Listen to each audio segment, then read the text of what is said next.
Beautiful people. My name's Charmaine Newmark and I'm the Nourish Naturopath. And I'm here today to talk to you about loving our relationship with food. This is a conversation that I adore to have.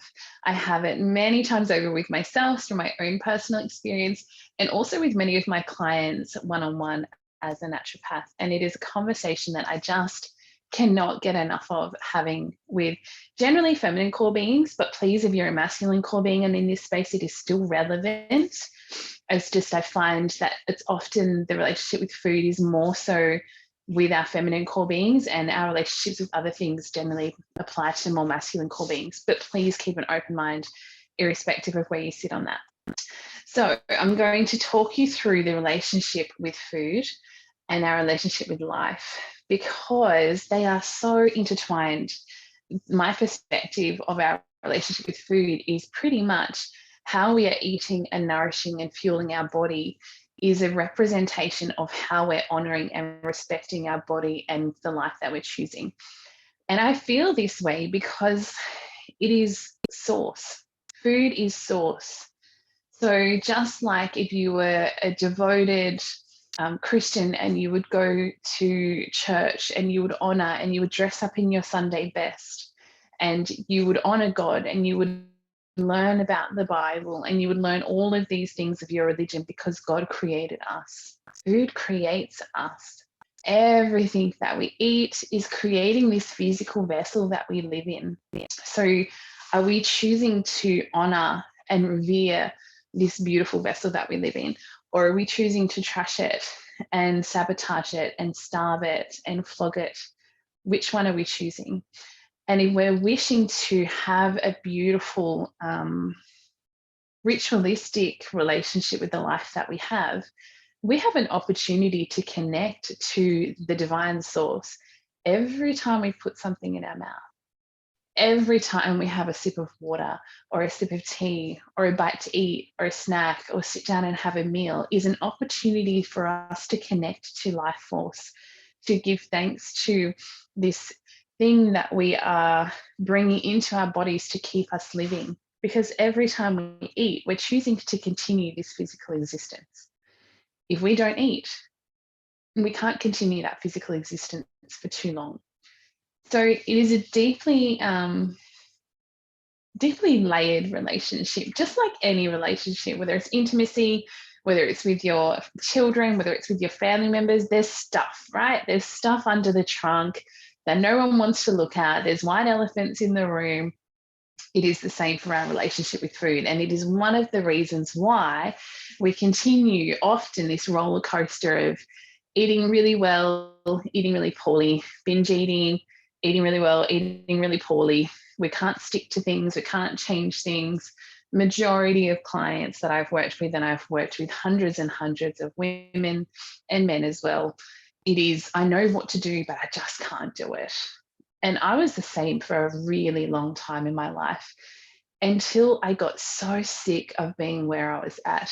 So I was struggling with a mold illness. I was struggling with very deep depression and anxiety. I also had chronic fatigue and fibromyalgia. So moving through every day was just such a struggle for me. And it got to the point where I'm like, I am done. I don't care what it is. I'm throwing everything at this because to stay here right now is way too hard than to make these changes that feel even harder. So in true Charmaine style, I went and ripped the Band-Aid off and went, what is in here for me to look at? So I decided to, after trying many things as a naturopath and a nutritionist, there's different protocols for everything. I went on what was called a GAPS healing protocol, so gut and psychology syndrome healing protocol. And it's essentially meat and some vegetables. And I started that, and the first 3 weeks were some of the most expansive times of my life, looking at what it was that I was actually trying to get out of the food that I was eating. So it is so much more than I have this food because I'm hungry and I feel like it. When you can't have it, you then get to see, well, why do I feel like it? What is it that I'm actually missing from not being able to go and have that toasty? What is it that I'm missing not being able to go and have that iced coffee? And I went into a really deep rabbit hole, picking it apart and assessing it and journaling on it and meditating on it to get to this place where now, a few years later, I have recovered from those issues. Like, I still have my health issues come up every now and then, but largely I'm living a very vibrant life. I'm happy with where my body's at. And I have what feels like a beautiful relationship with food, where it feels like this equal energy exchange of nourishment and gratitude. And that has flowed on to the rest of my life, because it's like my relationship with food has become a gateway for me to be able to look at all of the other nooks and crannies of my life. Am I having enough pleasure? Am I having enough joy? Am I moving my body enough? How am I feeling? Am I connected to myself? Am I connected to my partner? Am I connected to my children? Am I loving my work? All of those things have been able to be liberated because I chose to stop suppressing where I was at with the food that I was eating. So if we're looking at our relationship with food and knowing that it's a bit of a funky one, or this might be even the first time you're even hearing this conversation, like going, what? There's a relationship with food? I never even thought like that. And we're not really having this conversation as a culture.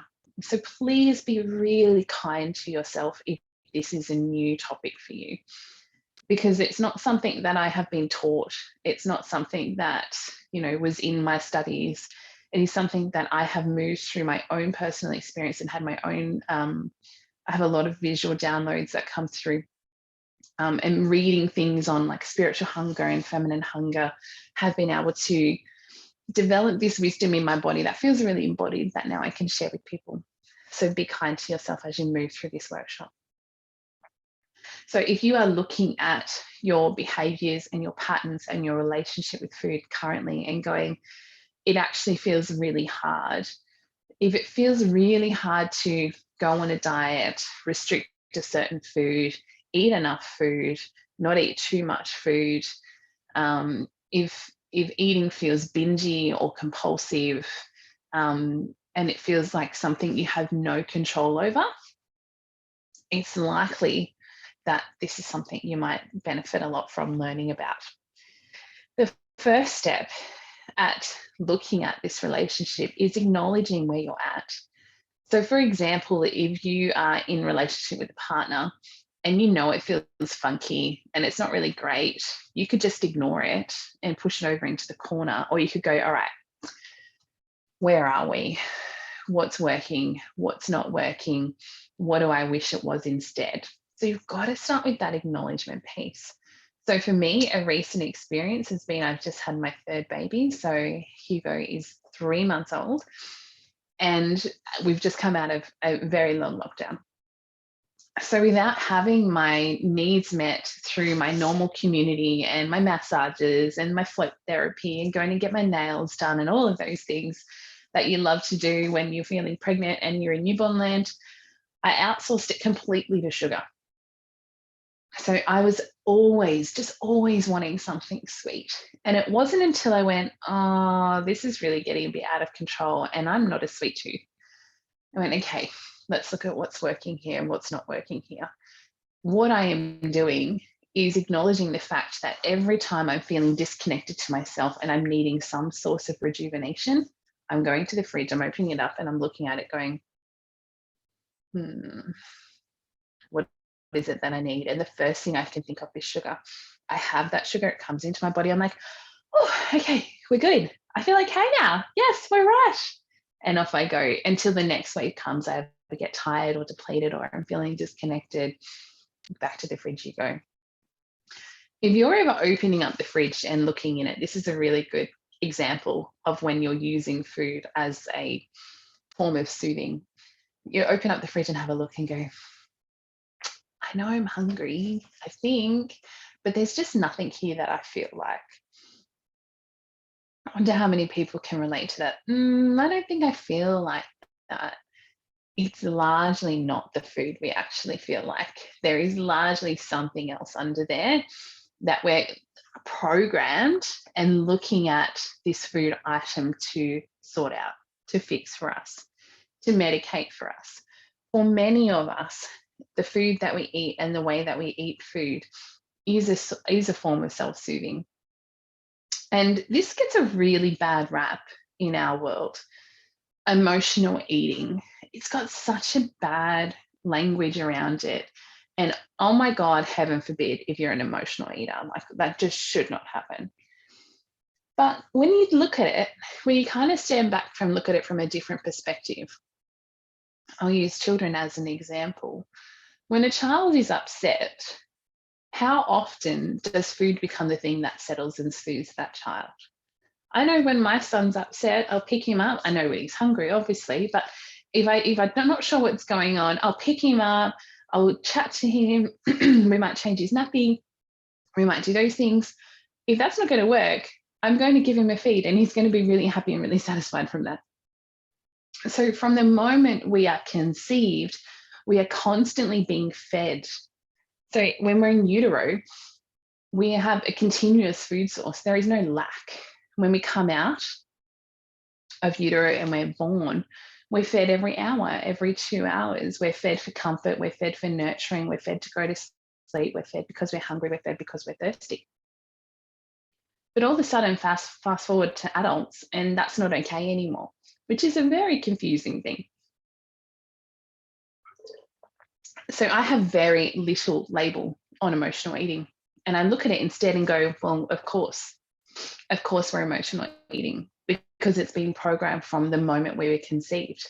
So how about we drop the stigma on it being such a bad thing?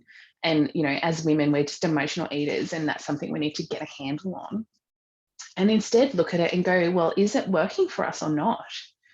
Am I happy being an emotional eater? Because there's sometimes that I am. There is sometimes when it's been a hot mess day with the kids, I can't even go there. And I have some really good emotional intelligence. Like I've been in this work for knee deep for a long time. Excuse me, I have a little tickle in my throat. There are some days I'm choosing food to medicate and soothe myself. And that is okay, as long as it works for you. But if you're looking at this relationship and going, it is not working, start with getting out your pen and paper and acknowledging where you're at, what isn't working. Even just looking at the patterns. So I notice when I'm tired, I'm going to the fridge and I'm looking for sugar. I notice when I'm overwhelmed, I'm driving through drive-through and I'm getting those hot chippies. What is it? What is this pattern that you're having? Because it's likely a very deeply ingrained one. I have a beautiful story to share of how simple this relationship with food can become codependent. I had my daughter's 9th birthday the other day and we had a sleepover. So in the sleepover, we had tents and they got lolly bags and they were all really excited about their lolly bags. In the middle of the night, my daughter's friend woke up and they came upstairs and they're like, oh, Sophie's not feeling very well. She's feeling really homesick. So I got up and I came down and we chatted and we talked about what she was feeling and we did some oils and we breathed and she felt a little bit better. I could see that she was still very anxious. You know, she had pasty mouth, her eyes were really dilated. She had a little bit of jitters. She was like cold, you know, when you're anxious and you start shivering. Her eyes were kind of, you know, darting all over the place. And I could see that she still wasn't quite regulated. So I sat down there with them while they watched a movie. Now, someone yelled out, how about we do a lolly bag swap? So out they get their lolly bags and they start swapping over all their lollies and having a great time. And I'm looking at that going, perfect, this is just what she needs. You know, she needs connection. She needs to have a different focus, otherwise just staying in her head, trying to think her way out of it. They're getting up, they're moving their body, they're doing all these great things. And about 5 minutes later, after they binged all of their sugary treats down, Sophie goes, oh my God, I feel better. And everyone's like, woo, Sophie feels better, yay. Oh my God, it must have been the sugar, yay, woo, go sugar, woo, sugar's awesome, sugar made me feel better. And I went, boom, there is the beginning of a neural pathway. It's innocent. And I can imagine whether this happens or not, I'm not sure. But I went, that is so interesting. Because her brain then goes, oh, I feel anxious. I know what makes me feel better. Let's go get some lollies. So there's Sophie as a 30-year-old mother in the cupboard going, oh my God, I can't deal with this, and eating all these sugars. sugary treats going, I don't know what's wrong with me. Why can't I control myself? And I'm looking at it going, well, how perfect. How perfect is that? That in that moment, whether it was the sugar or whether it was the fact that she had the connection and the movement, either way, her brain decided this equals this. Boom, neural pathway. A neural pathway is passion.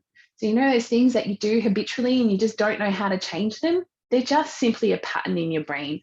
The brain loves to work on autopilot.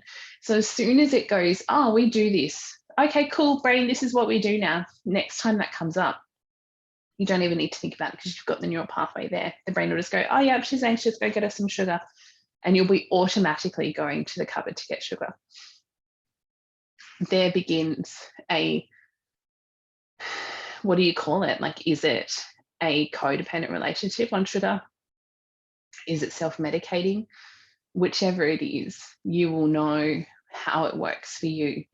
And what the, when you can understand that, you may sometimes get to the point where you understand why you do that.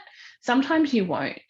Sometimes if it's happened before the age of 7, neural pathway gets laid down, you might not actually be able to remember. You might just notice that it feels familiar. So when I feel this way, I'm going to the fridge and I'm looking for this thing. I don't know where that began, but it feels familiar for me. That is a neural pathway. So I hope from that point, you can then look at yourself with a little bit of compassion. It is not because you have no willpower. It really gets my goat. Willpower is BS. So for any of you in here that follow soul modes, you'd know that generally we're only really motivated to make those changes about 25% of the time. What is happening the other 75% of the time? That is not willpower. That is neural pathways autopilot. We are always doing the best we can with what we've got in front of us. And sometimes the best we can do, and the only tool we've got to move through something that's really hard, is to go and eat a chocolate bar. And that's okay. Let's have a little bit of compassion. So the first step, awareness, looking at what your habits are, looking at what your behaviors are and your passions, understanding whether there's an emotional element, or is it because you're not eating enough? Is it because you're too tired? Is it a physical element or an emotional element? And then going, oh, bless, I have compassion for myself for those choices that I'm making, because you're only doing the best that you know how to do. We only continue to choose something if we actually believe that it's serving us. If we don't believe it's serving us, we don't continue to choose it. So how is that behavior actually being helpful for you? So you can't beat yourself up to change it. Instead, because you're beating yourself up going, you should be able to change this, you should be able to stop eating chocolate. What is wrong with you? You have no willpower. And then the other part of your brain's going, but this is helpful for you. What? I don't want to change this. This is what we do. When you're anxious, you do this. And there'll be this internal war inside you where you're just like, fine, I'll just eat the chocolate, shall I? And then you feel all defeated, and then you feel like crap about your choices. Blah, blah, blah, blah, blah. You can see how this gets so confusing. You can also probably see that I give this a lot of thought. So compassion, have compassion for where you're at. Have compassion with the fact that we largely as a society use food to medicate, and that is okay. Choose your word, be it medicate, be it nourish, whatever it is, whatever represents your relationship. For me, it absolutely was a form of self-soothing. It didn't matter what I was feeling, whether it was too good, too bad. If I had a full tummy and all I could think about was my full tummy, all those other issues seemed to disappear. And for a moment, there was a distraction. As soon as hunger would start to come up, oh God, those uncomfortable feelings are coming up again. Oh, go to the fridge, get some food, girlfriend. Bring it back down. Have compassion for the choices. Now, the next step from there is choosing. Are we going to stay where we are and doing the things that we're doing? Now we know why we do them. Now we have compassion for ourselves and we're not beating ourselves up. Are we actually happy to stay where we're at and continue to make those choices that we're making? If you are, awesome. If you're just looking at it going, I know that I do this thing and for today, I'm okay with that. That is okay. That is an empowered choice. not a habitual choice. You're making that choice to choose that thing because you're happy with how it works for you. Disregard what society is telling you. Even me as a nutritionist, I'm the most bogus nutritionist because I'm like, who am I to say that that is a bad thing that you use chocolate to self-medicate when you have anxiety? Is it? Is it a bad thing? Because what other tools have you got? Me as a nutritionist, don't even listen to me. Listen to you. Listen to your soul's guidance. Understand where you're at and have compassion for yourself. And then choose whether you stay exactly where you are, and that is okay if you're loving where you're at. And if you're not, what do you want to be instead? So I run a beautiful program called Elevate, and Elevate came from this me thinking constantly about, I kind of like where I am, but I feel like my physical body is not on par with my energetic body. So in my head, I'm like, whoa, I'm going to do all these things. Oh my God, I've got so much creation running through me. Oh. And I want to do all this stuff and put on all these events. And then it'd get to like 11 o'clock and I'd start flaking. And like, I felt like my physical body, my energetic body was dragging my physical body behind me. And I needed to elevate my physical body up to reach my energetic body. So we could both like get this done. And so I created a saying and I wrote it on a post-it note on my fridge. And it said, same, or elevate. Am I choosing to stay where I'm at right now? And is that choice that I'm making to eat going to keep me where I'm at? Or am I choosing to actually elevate into a broader and higher physical, expanded state where I actually want to be? And I pattern repeated that conversation so many times in my head. Stay where you're at or elevate. Which one am I choosing today? And it's moment to moment choice. I'm choosing to have a soft drink or a herbal tea. Am I choosing to stay where I'm at or am I choosing to elevate? I'm choosing to have the hot chips and the barbecue chicken. Or am I going to go home and make a roast with lots of veggies instead and elevate? What is it that you're choosing and where are you choosing in that moment? And please know that that is a choice that you'll make over and over again. They estimate between 20 to 30 times a day we put something to our mouth, be it a drink or food. 20 to 30 micro moments of you choosing to stay where you're at or to change. It is not a, oh man, I chose the hash browns for breakfast. Now the day's over, I may as well just give up. No. Just for this meal right here, I'm choosing here or I'm choosing here. Which one is it? It's an empowered choice. You're not doing it because your nutritionist told you that you shouldn't eat it. You're not doing it because your naturopath said that you should eat it. It's an empowered choice for you in that moment. So however that works for you, if you want to write a post-it note, if you want to have reminders pop up on your phone, what is it that reminds you that in every single moment and every single decision that you make, that you've got a choice to continue feeding your current reality or continue feeding your new one? And you might look at your current reality and kind of be okay with it. But do you want okay? Are you okay with okay? Or do you want to go, I've always wanted to try this thing. I've heard it's really cool. It is actually really calling my body. My body, when I think of it, goes, oh my God, that sounds so good. I want that. I really want to feel that. Is it possible that you might go, I might just give it a try, even though I can love where I'm at and I can respect my body where it's at today? How about I just play around? So now I'm the best guinea pig for myself. It drives my family insane because they're like, oh, what are we eating this week?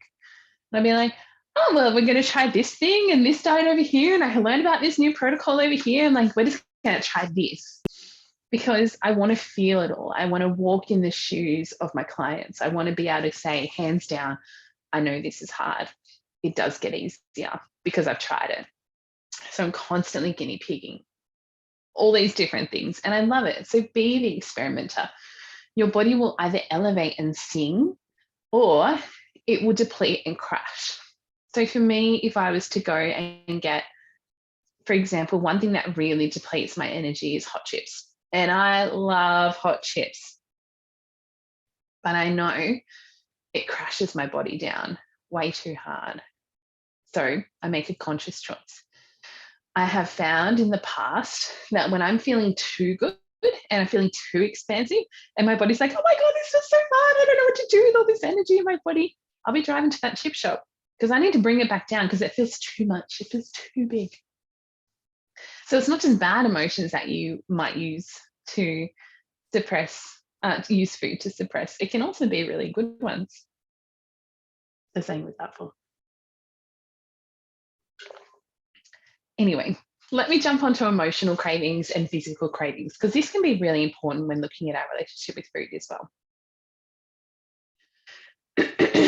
So I think I've kind of already covered emotional cravings, right?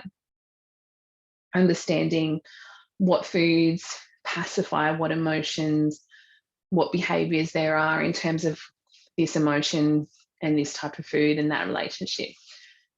What I also want to talk about is our physical cravings. So we might be running on adrenaline, sleep deprived, wrangling kids, waking up way too early, doing too much, like stressed. Our bodies aren't designed for this modern world. They're designed 300,000 years ago, where life was a lot simpler. Fast forward to today, our bodies are running marathons constantly. If you're running out of fuel in the tank, your body knows that the quickest way to replenish that is to have something sweet or carbohydrate based. Most bodies know that, unless you train it to actually how it's supposed to be. The hard thing about that is our food industry knows that. They know tired, stressed body goes, oh my God, I need sugar, I need carbohydrates, stat, hook me up. And nothing is going to get in the way of you having that until you retrain it. So they have manufactured these foods that have just the right taste, just the right texture, just the right amount of sweet and salt, just the right amount of flavor and taste lingering on the tongue, and just the right ingredients to create a metabolic chaos in your body, where your body goes, I'm good, we can keep going now. That doesn't last very long. So when that starts to wear off, you're like, oh God, that really worked. I'm going to have to go back to the vending machine. I'm going to have to get that thing. I used to manage a corporate establishment, and we had a team of 30 women. And the lineup for that vending machine at 3:00 was nuts, because 3:00 is when your body naturally starts to run out of fuel. How about we actually just start slowing down instead of just shoveling sugar into it to keep on going? Who are we keeping on going for? Is it ourselves, or is it because society tells us that we should? So your body is trained to have these quick hits to keep going. Or it might be something like a deficiency. So, for example, pica. Pica is they call it an eating disorder, but to me, I look at it as a nutritional deficiency. Pica is craving things like sand, eating rocks, eating like coins and stuff like that. Pica to me screams that person needs minerals, really crazy minerals. Let's get lots of minerals into that person, because they're obviously looking to really mineral rich foods like dirt and sand and metal to be able to get those things in. What's another example? Salt. When you're adrenally fatigued or chronic fatigued, the body will generally crave salt.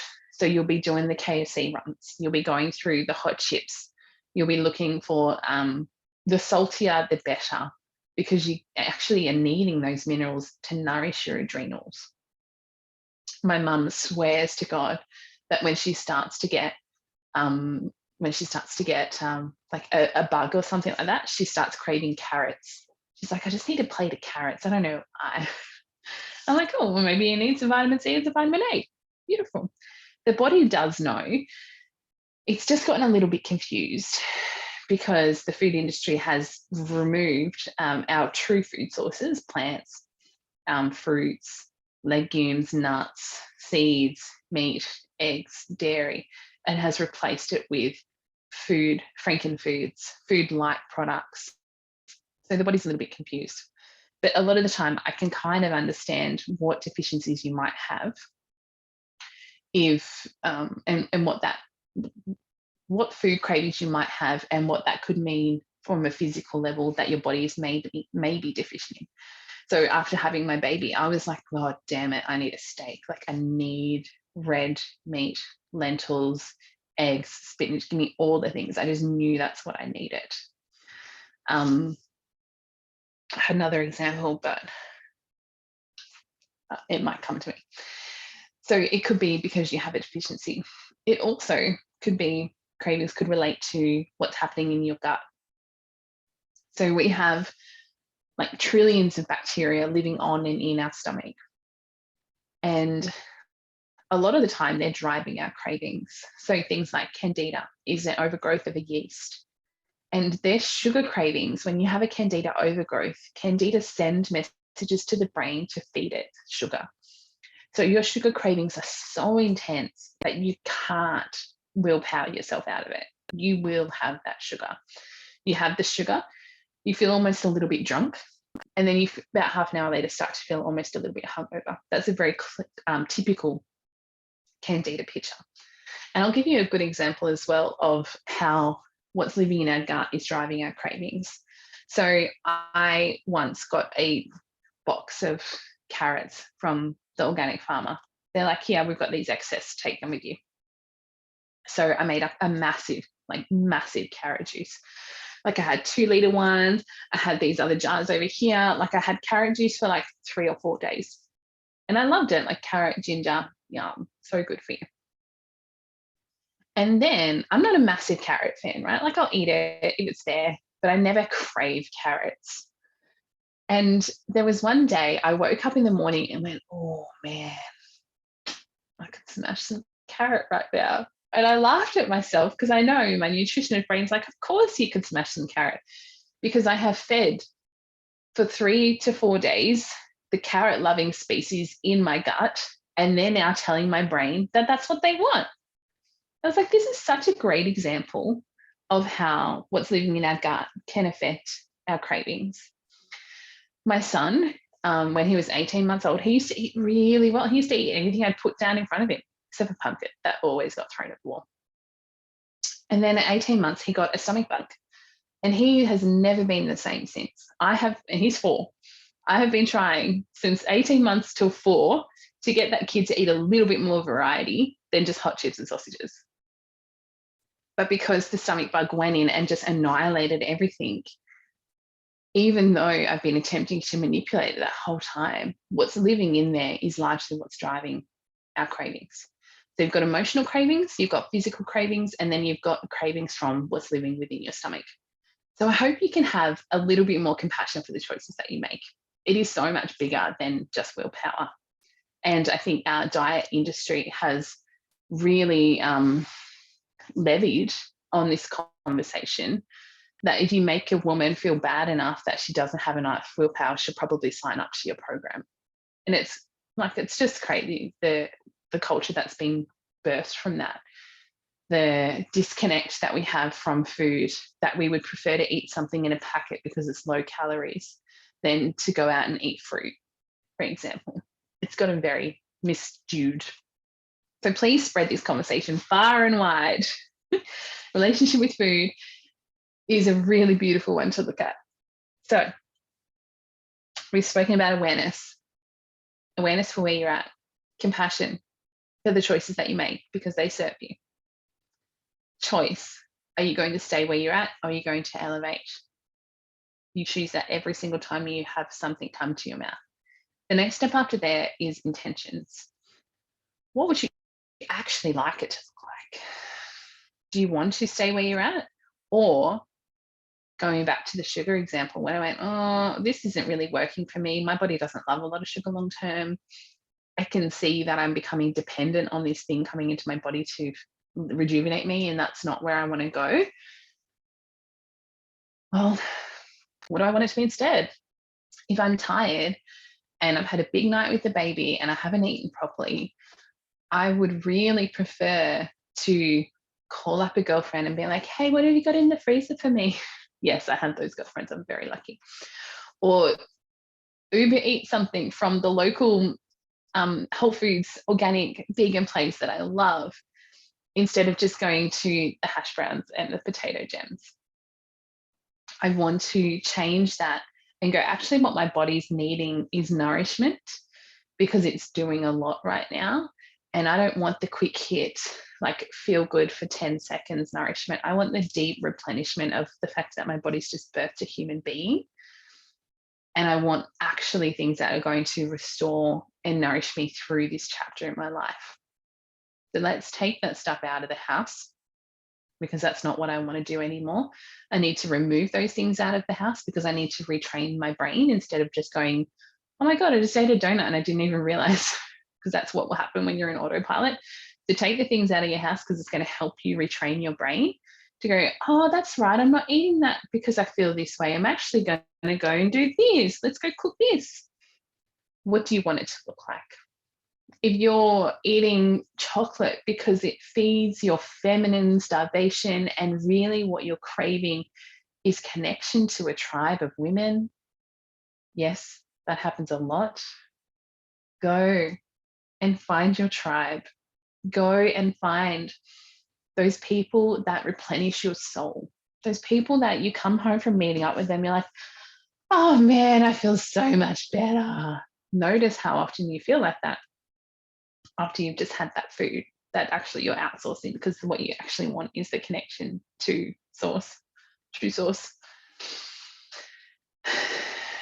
What other intentions can we have? If you know that when you wake up in the morning and you're tired, that you down 3 coffees, but those coffees are making you anxious, what are other ways that we can still elevate your mind and lift your energy up a little bit, but not deplete your body and make you feel anxious? It's counterproductive. Can you chuck on a song and just shake your body and move and do something really pleasurable? Or have a shower and actually wash your hair, or do some makeup? What is that one thing that makes you go, I actually feel pretty good right now? I'm actually okay. So I was up all night with a baby. I just did the mad school rush to get everyone out the door, the husband to work, all the things.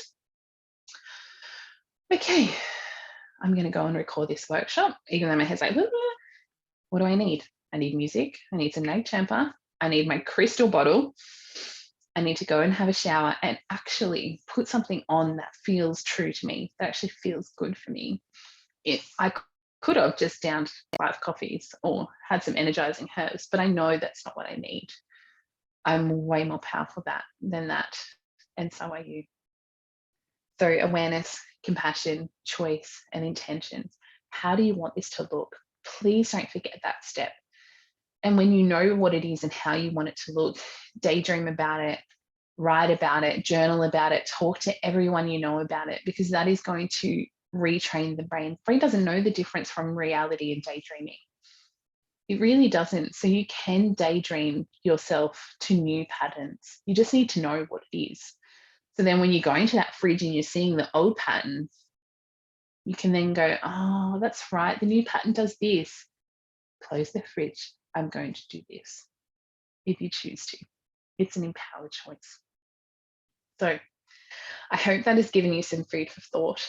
Please have a look through the workbook that I've also submitted to go along with this, just again to read this information, let it digest into your soul, let it digest into your body, let it become embodied wisdom. And please reach out if you have any questions. You can find me at charmaine.newmark.nourished on social media, or online at charmainenewmark.com. And I would love to know how you go. All the best in rewriting and loving your relationship with food. Bye-bye.